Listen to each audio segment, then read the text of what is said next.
Stay hungry, stay foolish.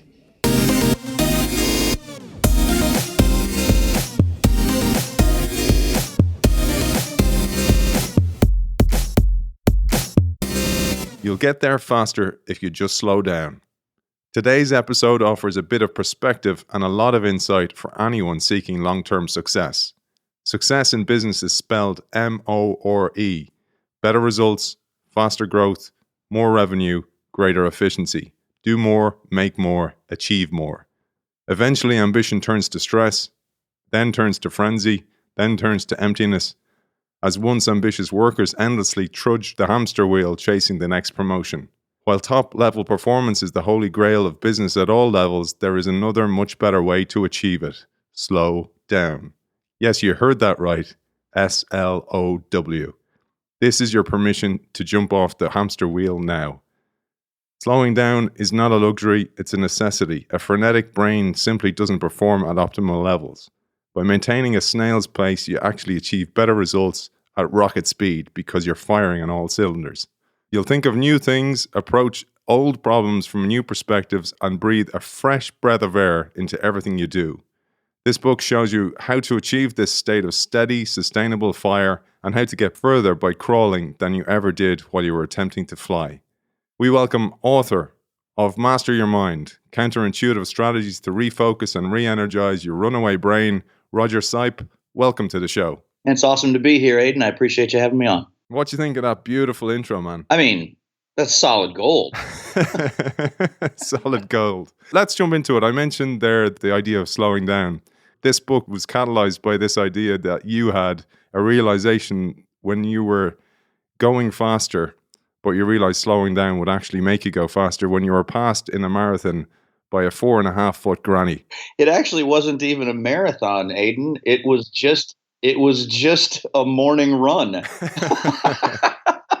I have run a couple marathons, but the incident that you're describing that I write about in the book actually just happened on a morning when I was out. But it really did lay the foundation for this particular work and kind of catalyzed the whole idea.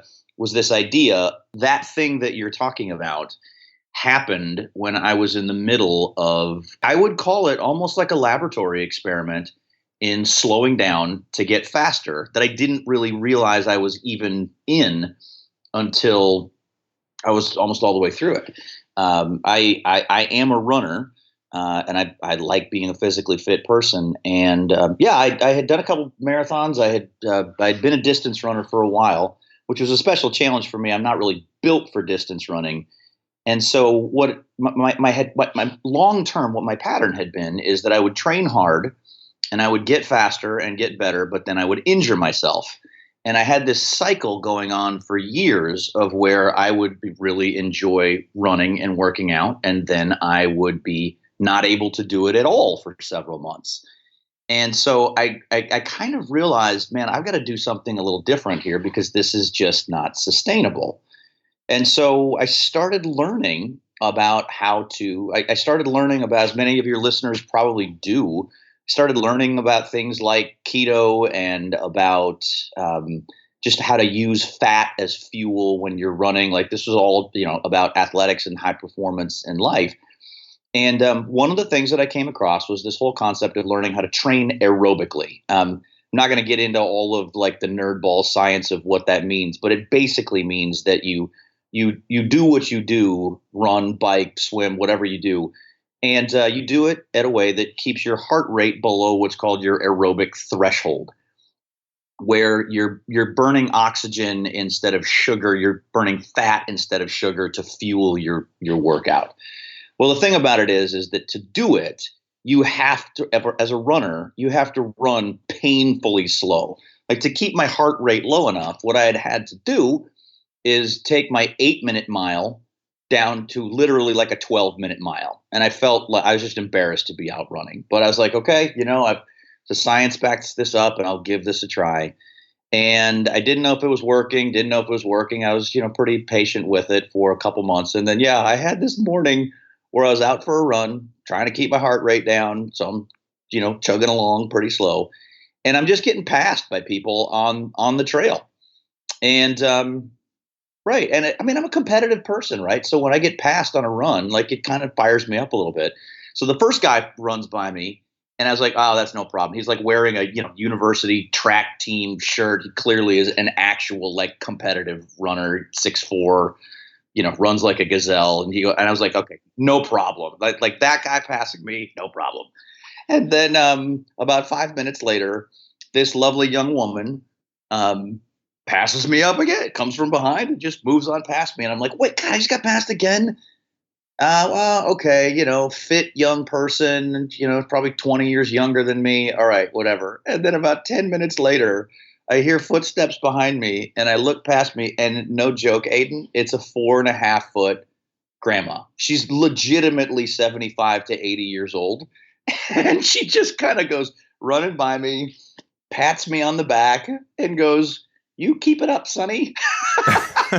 And we're joined on the line by Becky. Oh, Becky, welcome to the show. Yeah, right. So let's just set aside how ridiculous it is that I'm thinking I'm in a race when I'm basically just on a bike path. But I did. I kind of had this moment where I went, all right, is this even working? This whole slowing down thing, is it actually working? And I found out that it really was, right? I had intentionally, for a couple months, I had been running much slower than I was accustomed to. I'd been pretty rigorous about this training method and I hadn't tested myself at all. And so I went, well, let me just see if this is actually working. And seriously, Aidan, when I actually did a test of speed at my prescribed heart rate, in a period of a couple months, my mile time had dropped by about 2 minutes. Like I was substantially faster from going slower. And I went, wow, that doesn't make any sense at all.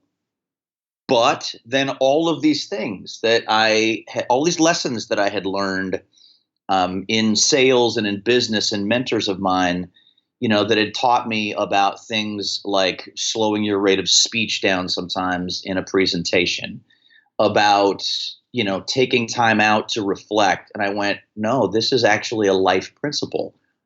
If you want to get results faster, you have to have the discipline to slow yourself down strategically.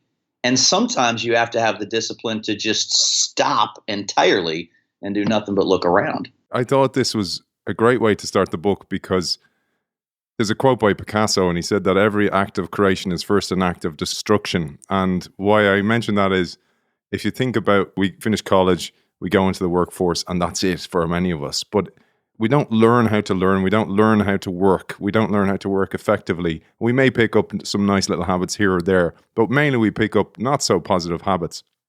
And what I loved about here is you're talking about this. You're like, break it down and then build it back up again. And you give the ingredients of how to build it back up. So let's jump into the book because you do a brilliant job of bringing all the parts together, all the bits you deconstructed, and then they become Lego bricks that you build back up again. My gosh. And you're making me feel, I have to say, Aidan, you're making me feel really good about this. Like, I love the book too, and it's done well, and we've sold quite a few of them, but I really appreciate the depth of your understanding about this. Cool. Well, pleasure, man. I really enjoyed it. And I'd love to break it down for a listener. And what you say in the book to the reader is, when you're reading this, and as you're listening to this as the listener, try and pick out some small parts that you can implement straight away. And the reason you say that is when you do that, when you make that intention, you will actually way more likely to actually put them into place. So I'm going to call that out now and park that. Okay, so I'm asking the listener to do that because there's so much in this.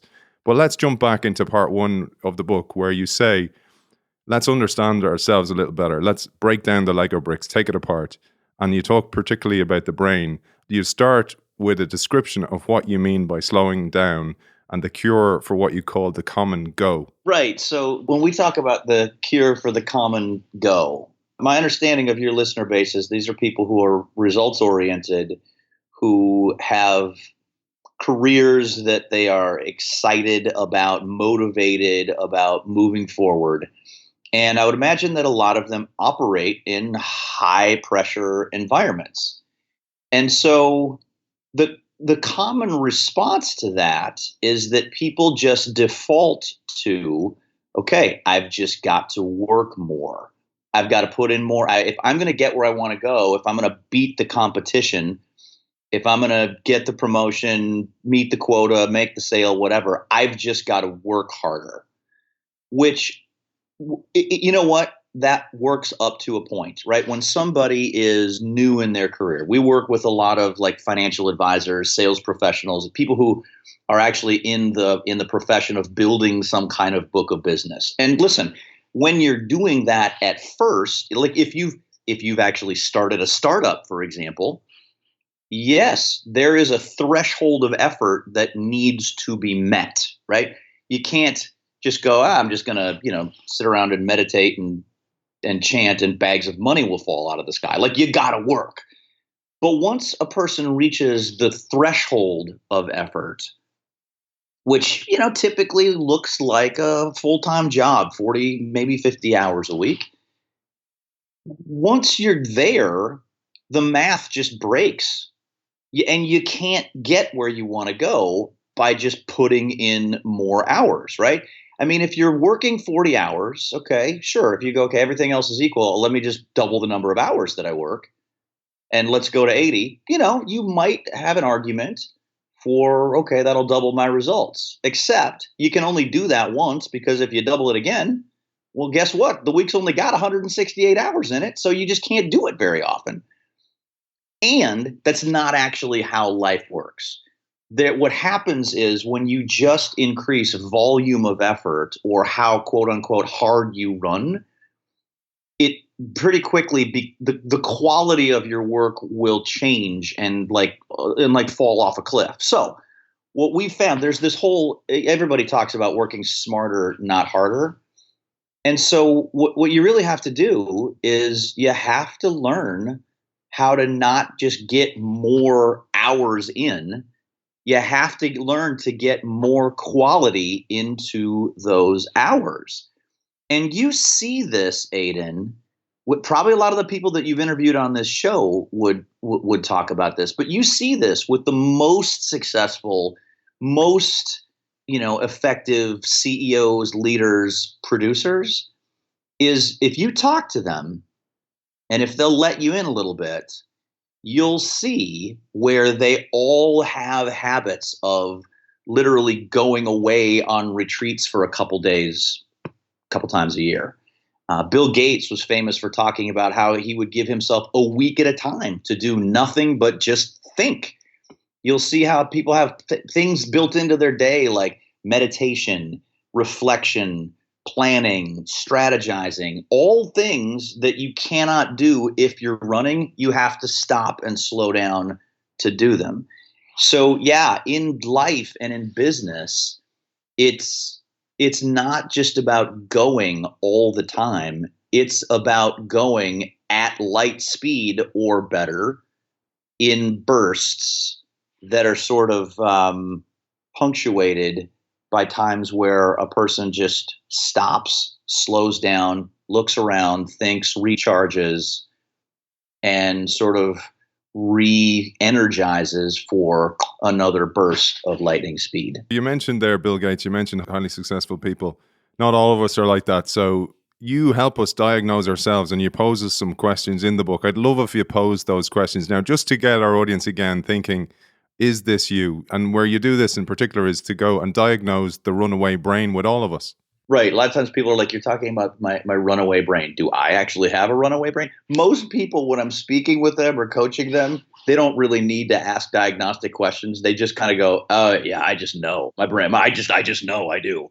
But if you're wondering, right, some of the questions that I would ask is, okay, have you ever had the experience where you met somebody for the first time, business or recreational setting? You met this person, you shook their hand, got their name, and then like 5 seconds later, you couldn't remember their name.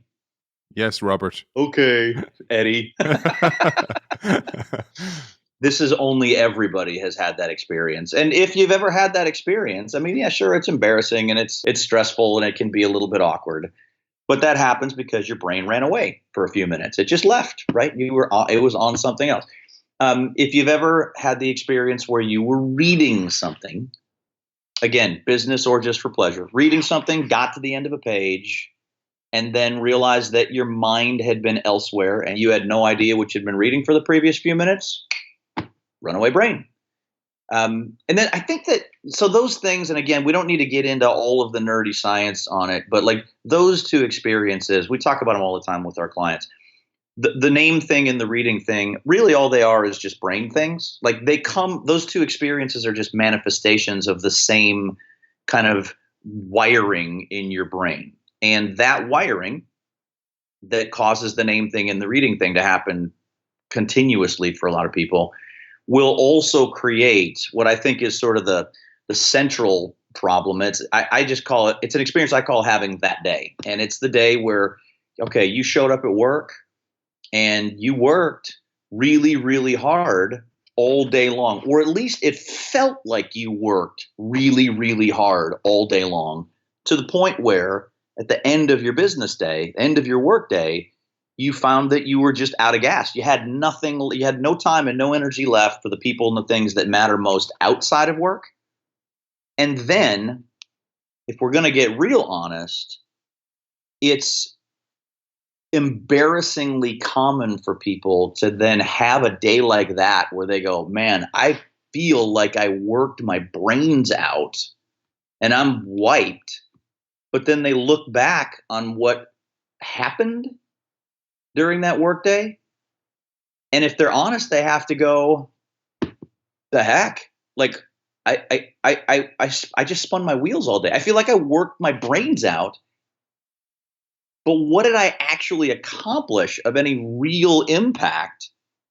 And the answer often leaves people a little deflated, right? So to answer your question with these questions, if a person has ever experienced any of those things, I would tell you that you've definitely experienced the quote unquote runaway brain in ways that are simple to fix and you would benefit a ton from addressing. I'd love if we got into a little bit more. So in chapter 2, you go more into the subconscious mind and the difference between the conscious and the subconscious. I love this chapter, man. It's my favorite. It was my favorite chapter to write. It's like my beautiful. It's like my favorite thing to talk about. I really want to focus on this. What I really love to get across is this. It's a lens through which you change how you see the world, actually. If you get this right, it really, really does change. And you can really help program yourself.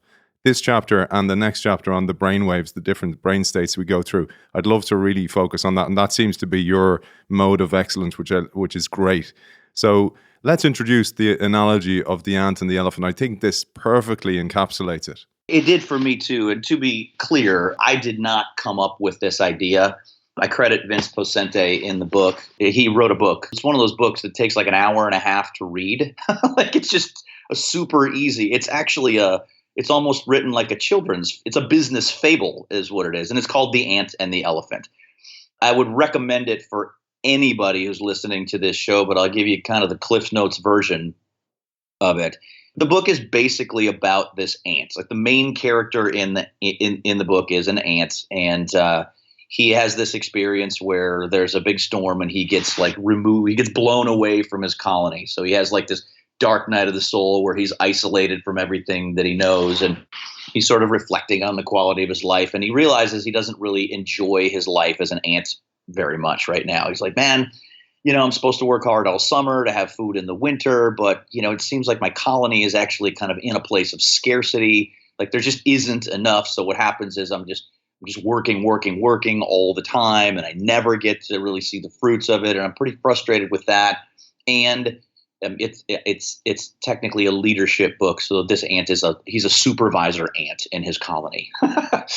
And so he's like, yeah, and I don't even know if I'm like a very good leader. And, truthfully, the real issue here is that I just feel like my life is supposed to be much bigger and more prosperous and more meaningful and more connected, but I just don't know how to get there. And so he's, kind of down on himself. Well, this conversation that the ant is having with himself is overheard by an owl. The wise old owl sort of flies over and says, hey, Mr. Ant, you seem a little frustrated with yourself.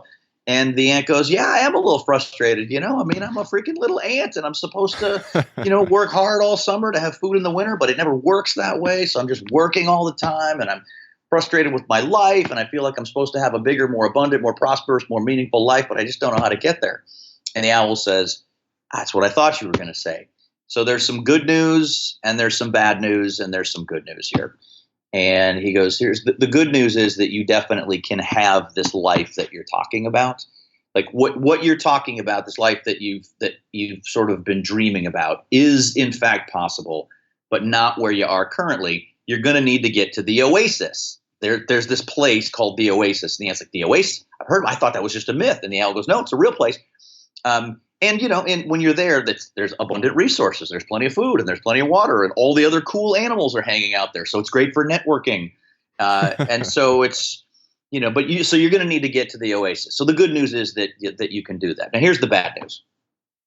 You can't see this, Mr. Ant.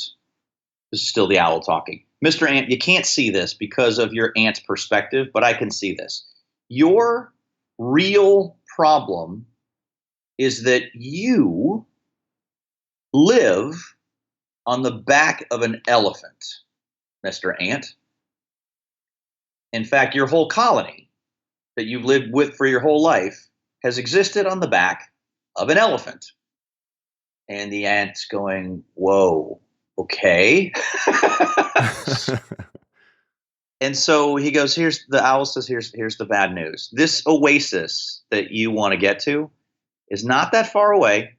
It's due east of here. The problem that you've got, Mr. Ant, is that this elephant that you live on currently is walking west. And because of some things that happened to your elephant when it was a baby elephant, it has a tendency to walk in any direction except towards the oasis. So let's just pause. Let's pause the cliff notes here for a second. Just look at the physics of this here. You've probably figured this out by now, listeners, that what the book is actually about is about the relationship between your conscious brain and your subconscious brain. If you want to, Aidan, we can get into how we all have two brains. Please do. I think this is brilliant. The way you describe this in this chapter, you nail it. Yeah. Me, everybody, you have two brains. There's some authors who I really like that will tell you have up to 4 or 6 brains, but let's just stick with the brain in your head for right now. You definitely have two brains. You got your conscious brain and your subconscious brain. Conscious brain obviously is the part that you use with awareness. The subconscious brain is the part that does its thing without you trying, without you even knowing. And the subconscious brain is vastly, for all practical purposes, the subconscious is infinitely larger neurologically and from just a straight horsepower perspective when it comes to actually getting results. What the ant and the elephant is really all about, it's about the relationship between your conscious and your subconscious brain. Conscious brain represented by the ant, small and kind of whiny. Subconscious brain represented by your elephant, big and powerful, and very simple in its thinking. We'll get to that in just a second here. So let's get back to the story. Ant realizes, I live on the back of an elephant. This elephant is walking in the opposite direction from where I actually want to get to. And just get the picture in your head. The deal is that success, getting to the oasis, is not about the ant running faster, right? It's about getting the elephant to move in the right direction. And so now the ant goes, well, Mr. Owl, are you saying I'm doomed? Like, I live on the back of an elephant who's walking away from where I want to get to. Are you telling me that I'm never going to get to the oasis? And the owl says, no, you didn't listen. I said there's good news. I said there's bad news. And I said, then there's good news. And in fact, it's really good news.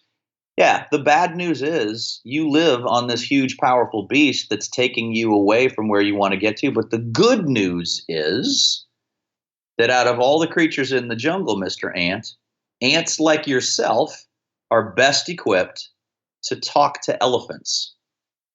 And so if you can talk, if you can just learn how to talk to your elephant in the way that he can understand, you can definitely get your elephant turned around. And the really good news about that is that if you can get your elephant moving in the right direction, if you can get your elephant moving towards the oasis, you know what, Mr. Ant?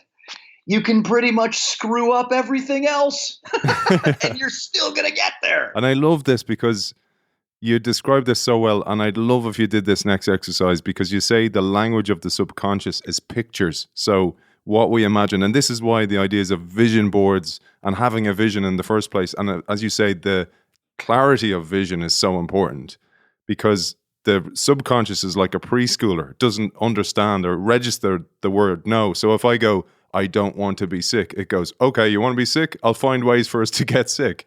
And this is really important, but you bring it to life here, and we can do this brilliantly because it's audio. The fake lemon exercise. Let's do this for our listeners.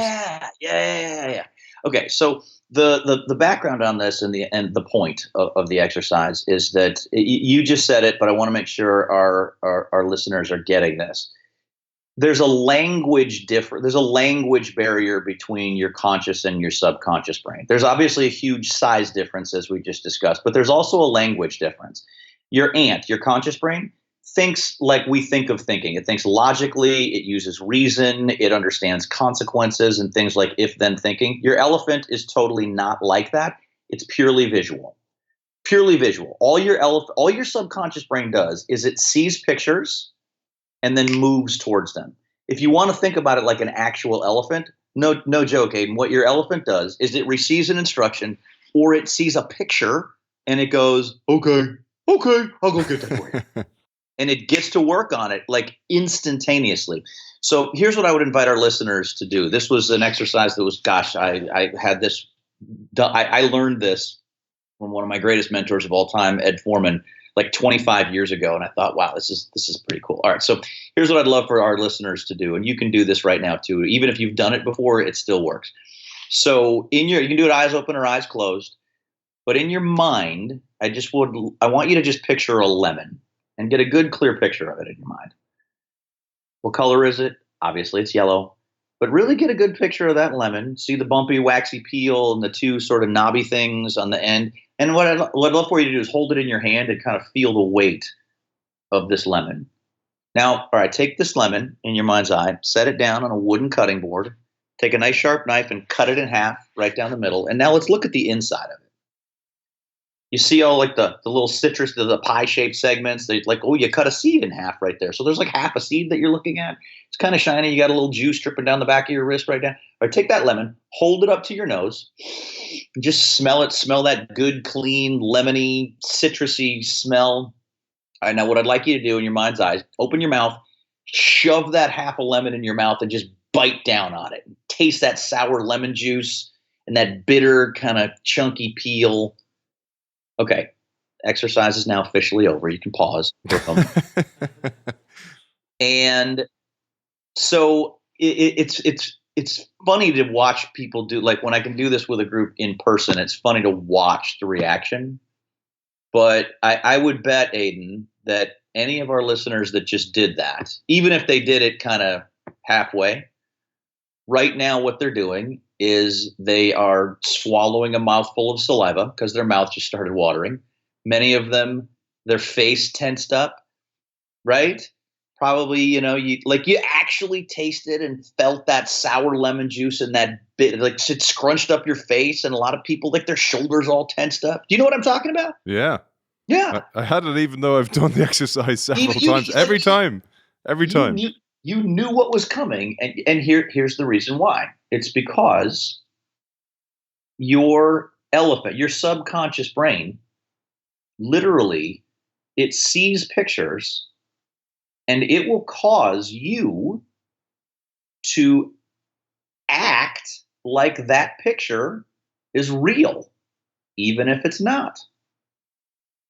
Your elephant legitimately cannot tell the difference between reality and a vividly imagined picture, which means that the application of this, you mentioned this as well, the single biggest thing that an achiever can do, that a business person can do, anybody who's interested in results of any kind, The single biggest thing that you can do to start moving yourself towards them effortlessly is to simply upgrade your clarity about what that picture looks like for you.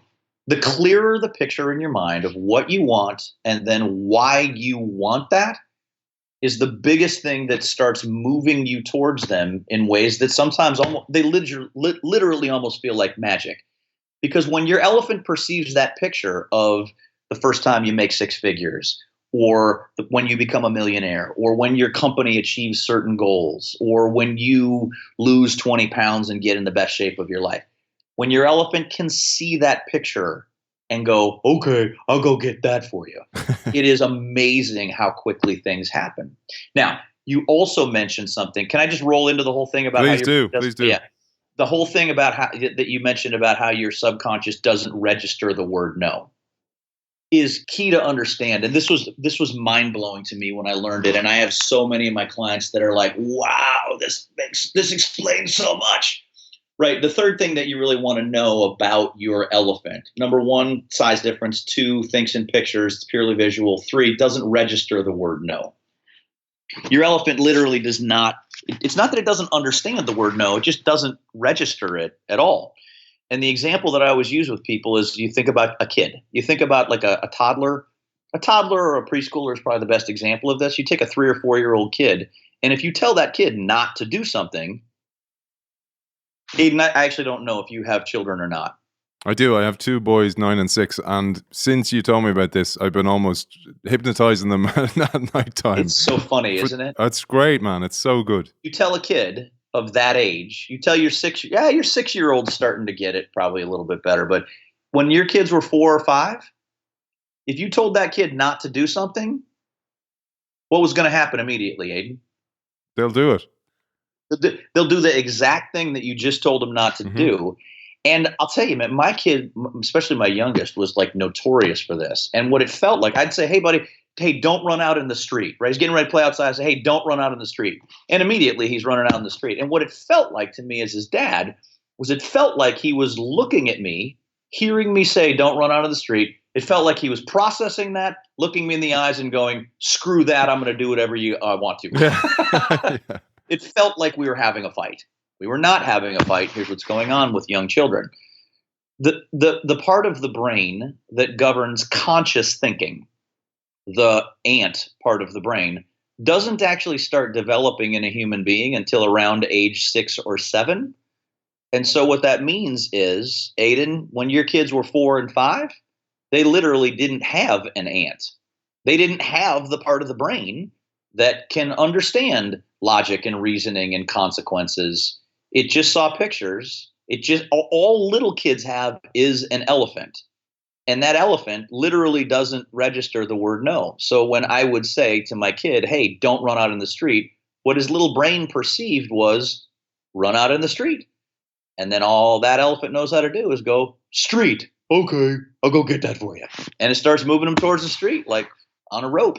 This reminded me of a quote, and it's attributed to different people, Aristotle, for example, but it's also a Jesuit maxim, and it's give me a child until he is 7, and I will show you the man. And what I take from that is, you can program somebody in those early years because of this, because the elephant is running the show. So therefore, we need to be so bloody important how we talk to children, how we influence them, the habits that we instill with them, because they learn from seeing and we learn from pictures. So therefore, the information we feed them is so vitally important.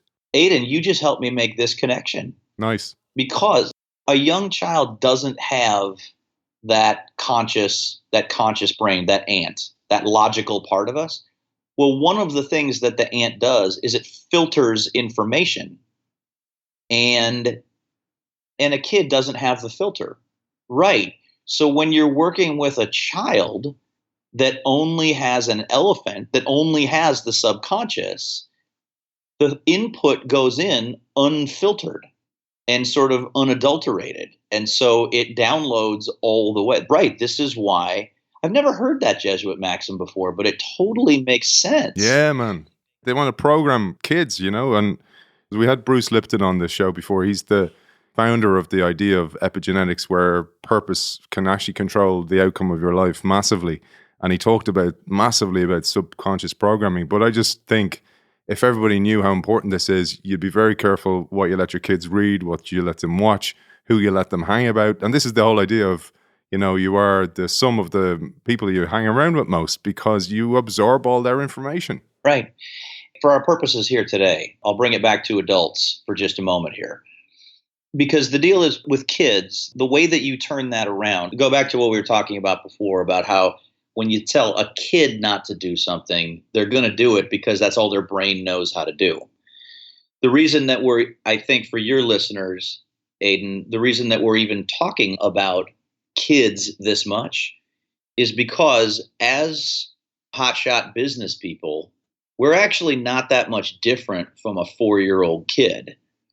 Sure, we now have an aunt that can help guide and filter and make decisions, but that ant is still riding on top of an elephant. That it still is your elephant, your subconscious, that carries all the horsepower for forward movement. And that elephant still doesn't register the word no. So what I would, if I was coaching our listeners, I would tell you that one of the biggest things that you can do for yourself is to stop focusing on what you don't want. So many people, it's fine to identify, hey, I want to avoid this obstacle, or, I don't want to end up I don't want to end up on the street. Fine to identify that, actually healthy to identify that. But you got to stop focusing on those things. It's, you started alluding to this before, that, right, when people kind of go, hey, all right, so I don't want to be late for this deadline. Just think about that for a second. You said, I don't want to be late for the deadline. Elephant hears every part of that except the don't. You said, I don't want to be late for the deadline. Elephant hears late for the deadline and goes, late for the deadline. Okay, I'll go get that for you.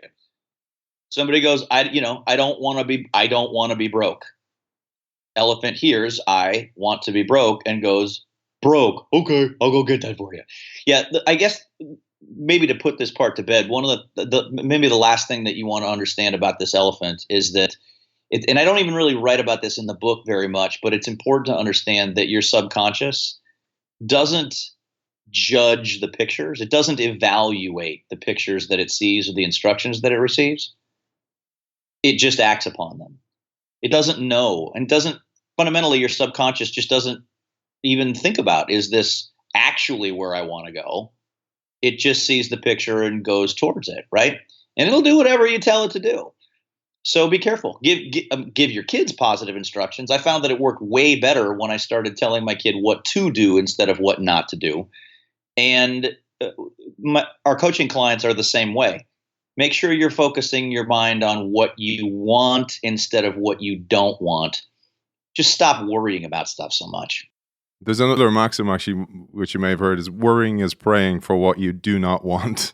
That's exactly right. Yeah, because you're just bringing it into existence, because that becomes your focus then. So as you said, let's move on, because we're going to run out of time, and there's so much in the book. We're only on chapter 2, by the way.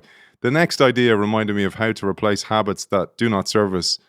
And the way they say the best way to replace a habit is create a new one to replace that. And you say the elephant, the subconscious, cannot unsee a picture, but it can replace a picture with a new one. I think this is a really important concept. For those who feel they've already been programmed, you can overwrite the program. You can. I learned this from Charles Duhigg's work, The Power of Habit. I thought this was fantastic, where he talks about, every habit that we have has a corresponding sort of neural pathway wiring in our brain. And once that wiring is laid down, it will be there. It will be there in some sort of faded fashion, basically forever. You can't just leave a habit behind, because it's literally wired into your brain. But what you can do is you can layer a new habit over it, right? And it requires a consistent period. It will, of course, require some discipline for of consistent patterned activity or thought for a period of time. And so, there's so much debate about how long does it take to form a habit? I mean, everybody seems to know it takes 21 days to form a habit. And what I'm learning is that that's sort of a minimum. It's going to take at least 21 days to begin forming a new habit. So it does require a little bit of discipline.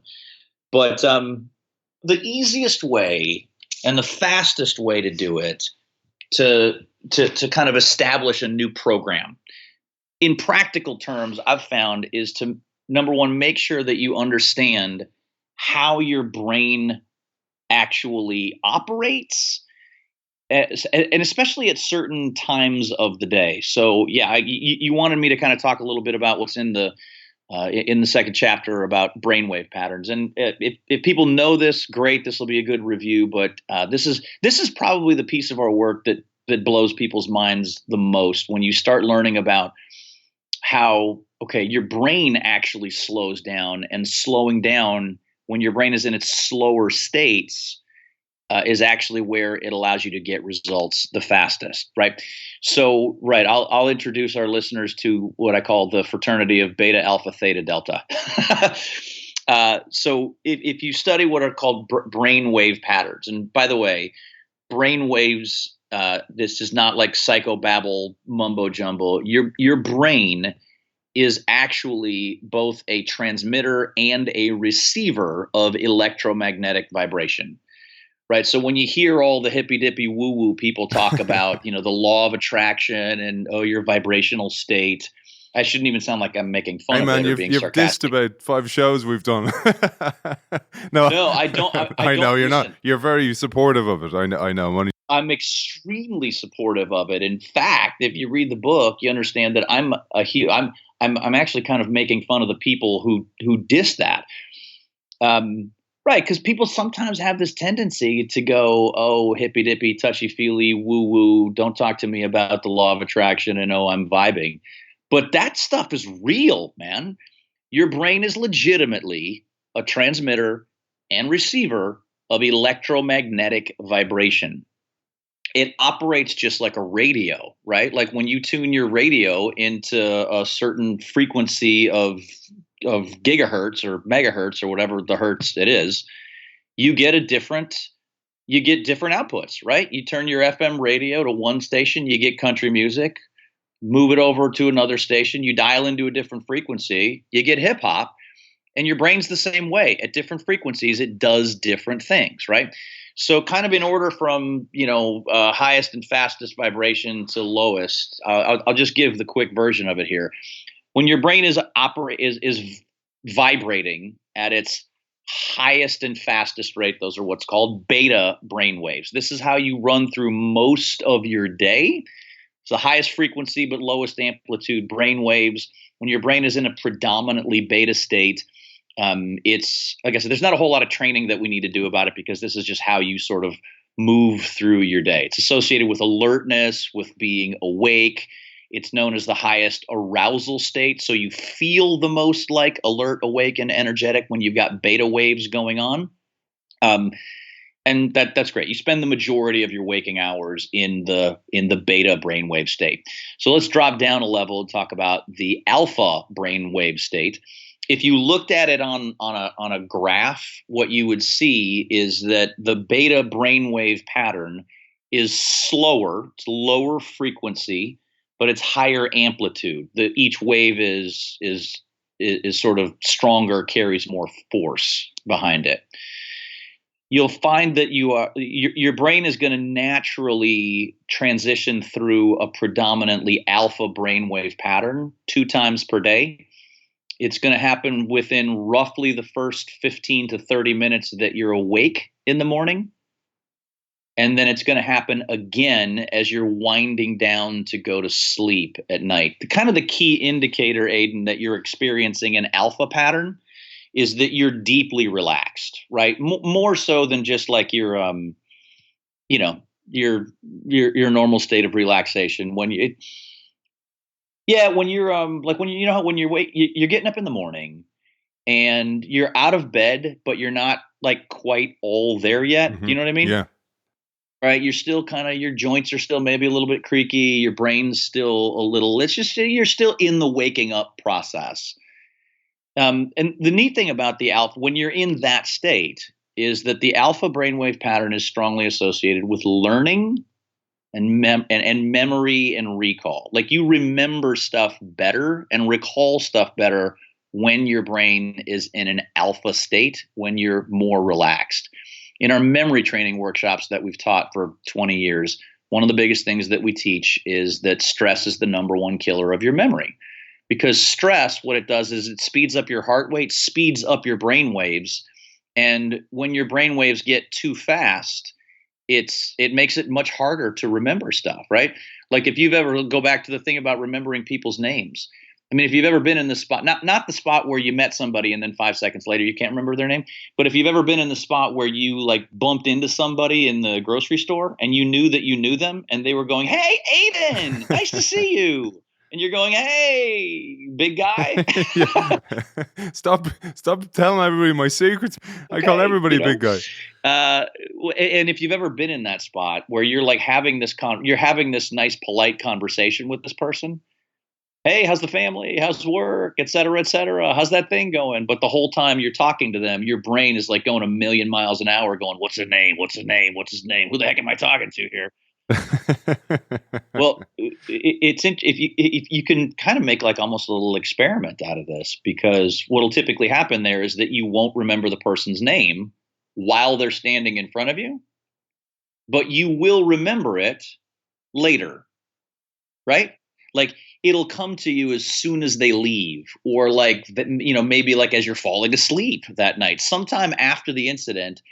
It's like this little voice in your head goes, "Hey, do you want that name now?" And you're like, "Nah, stupid. I needed it 20 minutes ago." The elephant. It is. It's kind of the elephant going, "Hey, do you want that name now?" And you're like, no, doofus. I needed it 10 minutes ago. Correct? Because you can't call the guy up and go, "Hey, your name's Bob." He's not impressed at that point. So the point is, the reason why that happens is because you relaxed. You actually took a breath. Your brain waves slowed down, dropped down into an alpha point. And that's where you're able to remember things. But the key is that we literally teach our clients in many ways to just relax their way to success. When you're in a high stakes, high pressure situation, confrontational, anything that looks like a confrontation or where your anxiety level is coming up, you will perform much better if you simply take a deep breath. That sounds like I'm just your mom. Oh, take a deep breath, sonny boy. But it's one of the most effective. It's one of the most effective performance enhancing techniques is just to breathe. Just breathe. It slows you down in ways that you get where you want to go much faster. You know those moments where you're up against a deadline and maybe you're writing a paper or you need to get an email out and you go, "I just need to get this email out." You'll catch yourself sometimes you haven't taken a breath. It's important to know the opposite as well. And then when you're in those states, you have high levels of carbon dioxide in your body. And while you're taking in the oxygen, you release that again and it changes your brain state. I think it's important when people notice. And the other thing I wanted to do just to connect the dots, Roger, is we have Amy Edmondson coming on next week's show. And she's the mother of this concept called psychological safety. And what it is in an organization, when there's less stress and people are all on the same level, they think better and they make better decisions and they make more logical decisions and more better long-term decisions, et cetera, et cetera. And a lot of innovation fails because people are afraid to speak up and they're in that state of not thinking straight, essentially. And I think that's what I love about your work. You're talking about the individual, you coach individuals, high-level business people and others to be able to manage that stress themselves, because there's two levels here. There's the individual and then there's the organization, which is a collection of individuals. Bingo. I just wanted to throw that in there. No, it's awesome. This just made me think of one of my favorite quotes ever. John Wooden, who widely recognized as possibly the greatest coach of all time, was famous for saying, "Move quickly, don't hurry." When you try and hurry, it creates tension, which actually slows you down. Alpha state strongly associated with learning. Come back to the idea of when that happens in the morning. Okay, there's an application coming here. Let's finish out the discussion here about brainwave patterns, though. The next one down, the next slowest but strongest one is what we call is what's known as the theta brainwave pattern, and this is where you can make some real magic happen. Again, lower frequency, so slower than even alpha. bigger waves, so stronger than alpha. You'll only really experience brief moments in the theta brainwave pattern typically. The way that you can kind of know it, it's what I call it the borderline state. It's kind of right on the borderline between being asleep and awake. You know how like right away when you wake up in the morning, like first thing when your eyes open, you're technically awake, but you're kind of not sure if you're awake, right? Like it's when your brain's in a theta state, it's a little twilight zoney. You're not sure. It feels like maybe I'm still dreaming. What city am I in? It's a little weird there. Well, here's the cool thing about the theta brainwave state is that when your brain is in a theta state, you have direct access to your subconscious brain. What it means is that your elephant is listening very closely with no filter. The ant part of your brain hasn't sort of caught up yet. And so you've got this window when you're in a theta, and there's a lot of great stuff that's been written and recorded about how to use the theta state. I'm trying to keep it simple here. Whatever input goes into your brain in those moments, understand it goes in unfiltered and downloads directly into your subconscious.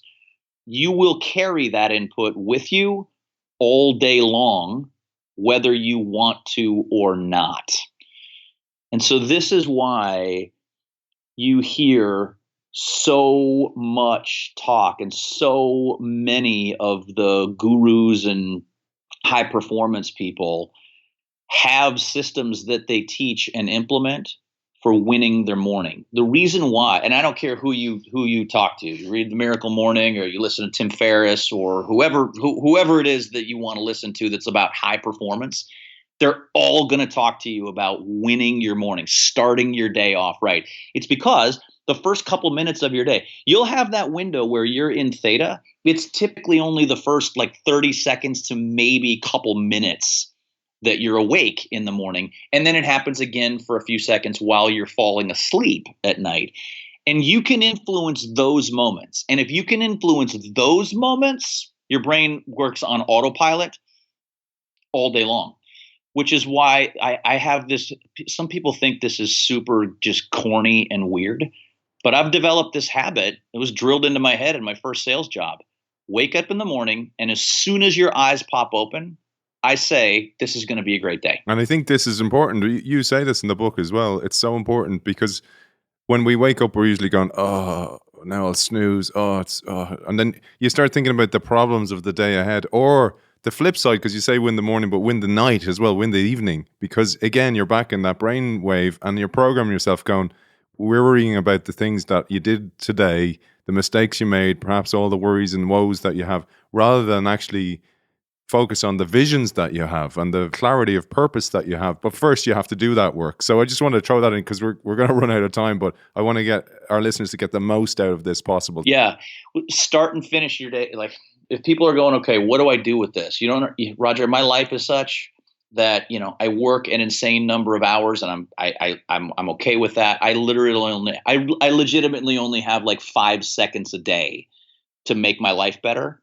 I can tell you exactly which 5 seconds I would focus on. It would be the first 5 seconds of your day.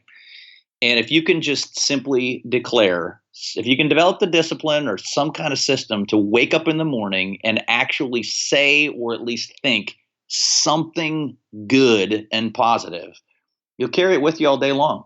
Because that whole thing that we talked about before, about where your elephant goes, okay, I'll go get that for you, is super powerful. And you get that reaction strongest right when you wake up in the morning. So yeah, I wake up in the morning, Aidan, and I say, it's going to be a great day. And the reason I do that is because I know my elephant, unfiltered, hears that and goes, great day. Okay, I'll go get that for you. And I have great days all the time. I'll also tell you that if a person wakes up in the morning and goes, oh God, this is going to suck. What happens there is your elephant goes, gonna suck. Okay, I'll go get that for you. It can be overcome. right? But you've got like, if that's how you start, you've got work to do to dig yourself out of that hole. When you start your day, you know what? When you start your day and go, this is going to be a great day, and your elephant goes, great day. All right, let's do it. Well, then I'll tell you that the rest of the world's got some work to do if it's going to try and bring you down. It's corny, it's simple, it doesn't take any time, but it's crazy powerful. And then the last thing, the last brainwave state is the delta state. This is when you're totally unconscious. It's associated with healing and recovery, and really the best way to harness it. I know we're starting to run out of time here, but it's worth talking about because it's sort of the ultimate slow down to get faster, slow yourself down to get better results, is that you need to get a good night's sleep. When you go to sleep and you get some decent quality sleep, that's what's necessary for your body and your brain to sort of begin your healing and recovery processes. If a person is looking for the closest thing that I know of to just a magic box, a fountain of youth, as it were, just get some sleep. It does so much for your energy and your performance and your focus and your clarity and your calm and your ability to deal with people. Get a proper night's sleep and watch the difference. This is now starting to actually catch on in boardrooms and in the high performance community. It's nice to see where hotshot executives and some of the wealthiest people in the world are now starting to wear 8 hours of sleep as a badge of honor, as opposed to, yeah, I haven't slept in 3 weeks, I'm so awesome. Now you're a moron. And actually, the other thing is that learning happens when you sleep. Therefore, it sticks, because what I love about this book is that the whole idea of slowing down is go, look, if we put everything in its right place and understand it, then we can actually build it back in a way that works for you, because it's modular. That's why I use that term, the Lego bricks. We're running out of time, but there was one really important thing, and this is a message, I suppose, for everybody listening, is that we have these default modes for a reason. And I'd love if you shared these, because it doesn't mean everybody's broken. It doesn't mean that we're at fault. And it doesn't mean that we've made mistakes. But if we understand that the default mode's there for a positive reason, then we can understand, we can actually use them to our benefit. Right. This is something that everybody needs to be aware of, is what we call your brain's unhelpful default settings. You've often heard people talk about how your brain is like the most miraculous and complex computer ever invented. And it really is true. And like a computer, your brain has default settings, wiring issues that we sort of come pre-programmed with. There's 3 big ones that we always talk about with our clients that are what we call unhelpful. What these actually are is, like you said, it doesn't mean that people are broken, certainly not damaged beyond repair. These are just wiring issues that we all come pre-programmed with, where if you're not dealing with them proactively, they can really prevent you from getting where we want to go. The reason that they're there is because they're great survival mechanisms, right? I'll lay them out for you in just a second, but all 3 of the default settings that we'll discuss, if you lived in the wilderness, Aidan, like as a hunter-gatherer, these are fantastic for keeping you alive. But in terms of being a high-performance individual in today's world, they're counterproductive. So yeah, let's get them on the table. Number 1 is that the human brain has this strong tendency to overemphasize negative and underemphasize positive. We're literally hardwired to be hyper sensitive to the quote unquote negative influences that we encounter. And we almost tend to like ignore or dismiss the more positive, helpful inputs that we receive. And again, if you go back, if you think about this in terms of if you lived in the wilderness, this is a very helpful piece of wiring, right? Because if you lived in the wilderness as a hunter-gatherer, the quote unquote negative input is really negative. Like it's a grizzly bear that's actively trying to kill you and eat you. And if you live in the wilderness, there's that you've got things that are actively trying to kill you and eat you around every corner. So in that scenario, the individual who's wired to be more sensitive to a threat like that is actually better equipped to deal with the threat, right? They'll spot it sooner. Therefore, they have a head start and they'll be able to deal with it in a way that they're going to not die. So it's great if you live in the wilderness. The issue is that we don't live in the wilderness.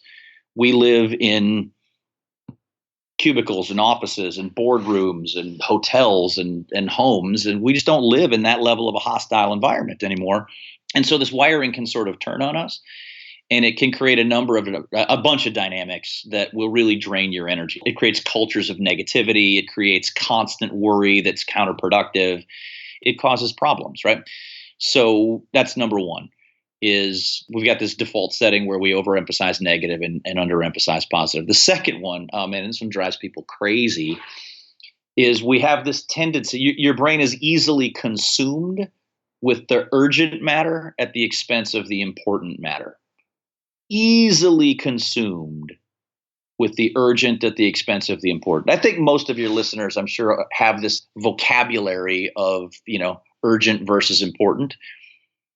Well, your brain is wired to be just totally consumed with the urgent thing. Like your brain is hardwired to take your focus and just direct that focus to just literally whatever stupid thing just popped up in front of your face, because it just popped up in front of your face. It doesn't matter what it is that just pops up in front of your face.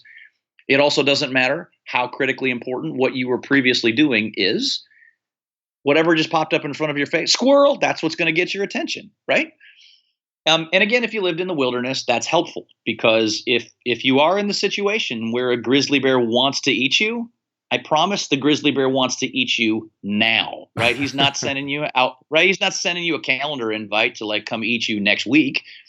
That's happening right now. So you need to know that right now, and you need to take action right now. But what it does to us in our lives is this tendency, well, just think about how easily and quickly your mind becomes distracted. You can be working on the most important thing in the world, and like a cat walks by your window and boom, your brain is off in a different direction. I learned this recently. It takes your brain, because of this wiring, it takes your brain about 1,000th of a second to get off track, to get distracted from something that you're doing. And then it's going to take somewhere between 4 and 20 minutes for your brain to re-engage with what you were doing previously. And it creates this huge energy drain. So it's not fair, but it is reality. Your brain is wired to distract you. So you're going to need to do something about it. And then the third unhelpful default setting that we always talk about is that your brain craves safety over progress. It craves safety over progress. Everybody, of course, especially your listeners, want to make progress. Right? If I walked up to any of your listeners and said, hey, would you like next year to be better than this year? Well, duh, everybody wants to make progress logically, but biologically, your brain actually craves safety, which makes sense if you live in the wilderness, right? If you live in the wilderness, your physical safety has to be your number one priority at all times, because the minute you let down your guard, that's when you're going to get eaten by a grizzly bear. But in our world now, what you would actually want to do is take the word safety and substitute it with the words familiarity or comfort. The reason why people and organizations gravitate so strongly to the activities and the thought patterns that are familiar and comfortable is because your brain actually perceives those things as safe, and your brain craves that safety. This is the wiring that makes people and organizations resistant to change. It's the wiring that creates our comfort zone, which, it's ultimately is not wrong to have a comfort zone. It's just that no growth happens inside your comfort zone. Everything that we do that creates progress lives outside of that comfort zone. But your brain always wants to choose the comfort zone. So you're just going to have to be working on that. That was one of the beautiful lines that I took from this, from an innovation disruption perspective, was logically you want progress, but biologically your brain craves safety. And that is the challenge for any transformation, whether it be organizational or personal. Roger, where can people find out more about you? You do coaching, you work with organizations, etc. Where can people find out more about your work? Sure. You can find me personally on Facebook and LinkedIn. Just look for Roger Sipe. It's SEIP is the last name. I'm not a huge Twitter person, but I'm on social media. Our website is freedompersonaldevelopment.com. It's a bit of a mouthful, but it's freedompersonaldevelopment.com. And get in touch. If a person needs a great speaker, a high performance coach, somebody to talk to, get a good laugh from and some wisdom, That's what we do for business people. We help business people keep their head on straight so that they go get awesome results and love their life in the process. So yeah, come find me. I'd love to talk to you. Author of Master Your Mind, Counterintuitive Strategies to Refocus and Re-Energise Your Runaway Brain, Roger Sipe, thank you for joining us. Aidan, this has been so much fun. I hope we get to do it again. Thanks for having me, Aidan. Have an awesome day.